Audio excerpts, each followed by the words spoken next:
muuttaa pikkusen suuntaa. Oi, mikä maali! Ja kyllä Saarijärven pelaaminen viivassa. Vaikka tässä aikaisemmin studio ja kaikki olettivat, että lisää vaan aikaisemmin vetoja viivasta, mutta kyllä Saarijärven maltti avasi tämän maalin ja teki tämän maalin Suomelle. Kyllä.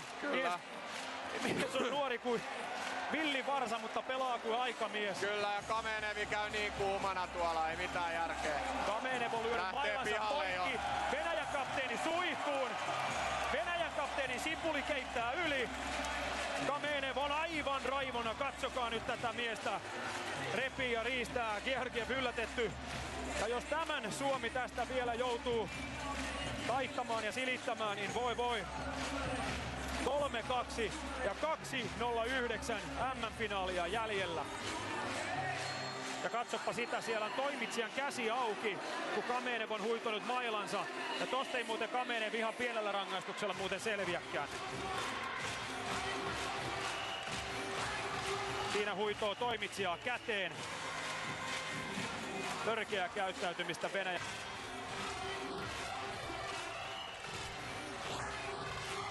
Siinä huitoo toimitsijaa käteen. Törkeää käyttäytymistä Venäjän kapteenilta.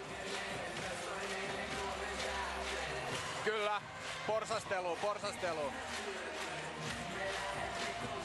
Siitä 5 minuuttia Kameneville.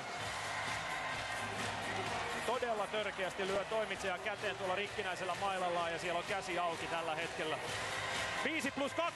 5+20 minuuttia, se tarkoittaa sitä, että Suomi pelaa ottelun lopun ylivoimalla. MM-finaali. Ison äärellä oltiin ja nyt se täytyy enää nostaa se hauki veneeseen. Joo.